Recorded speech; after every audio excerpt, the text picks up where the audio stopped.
Welcome back to Tri-Valley Community Focus. We're talking about the Sentinels of Freedom, so let's resume our discussion with Carla Goulart. She is the Director of Development, and thanks for coming in today. I know Mike Conklin, we've mentioned his name a number of times, the founder who has become a familiar face in Bay Area television and newspapers. Everybody knows who Mike is because of this great cause he started with the Sentinels of Freedom.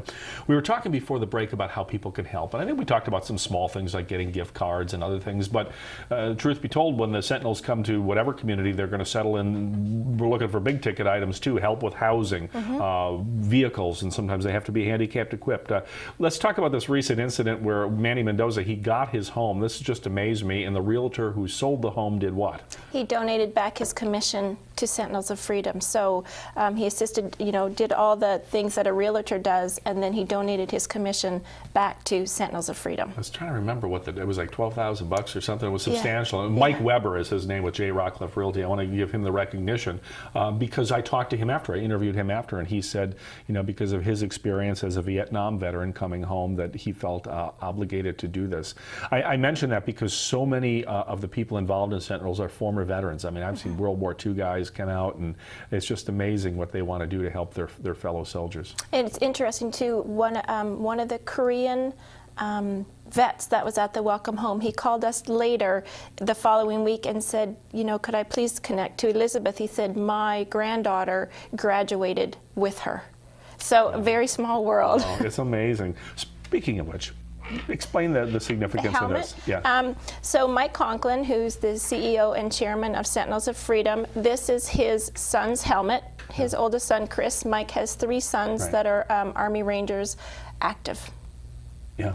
So, and that's how Sentinels really got started, because he eats, sleeps, lives, and breathes the military and all that it does. Yeah, well, the family has done way more than its share for this country. I mean, it's just amazing. We're going to meet Peggy Conklin up in the second half of the show and talk about the good work of the Blue Star Moms as well. Let's talk about the goals for Sentinels of Freedom for 2010. I mean, you mentioned there are 51 teams around the country now that started with 1 team, so it's expanding. What are the goals? How much bigger can you get? So this year, our goal is to place 25 new Sentinels across the United States and to raise $2.5 million.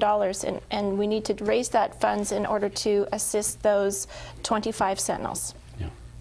You were talking earlier, by the way, about gift cards, and I was talking about houses and cars. If people just want to donate money or leave something in their estate to Sentinels, they can do that. Sentinelsoffreedom.org. I assume they can get information on how to donate if they simply want to give money, right? They can, or they can send an email to info@sentinelsoffreedom.org, and it comes to both Mike and myself, and we can share with them. We're just starting to implement planned giving, donating real estate in that, or yes, just make a monetary donation. Yeah, okay, terrific. And we at the Tri-Valley Community Foundation will help in any way we can to facilitate this.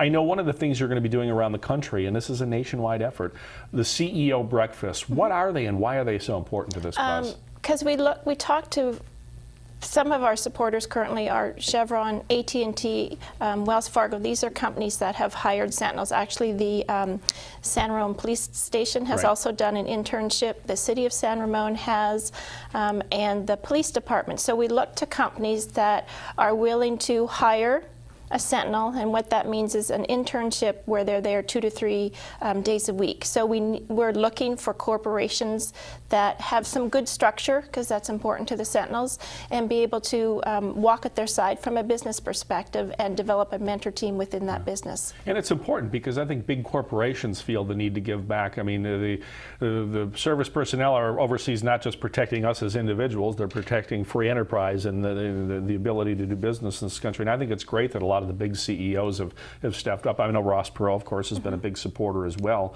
But they not only have they have the corporate wherewithal, they have the money, but they also have jobs, and the teams I would imagine are so important. So where are these CEO breakfasts going to be? So we're going to do one in Silicon Valley, one in Chicago, one in Dallas, and one in Washington, D.C. Wow.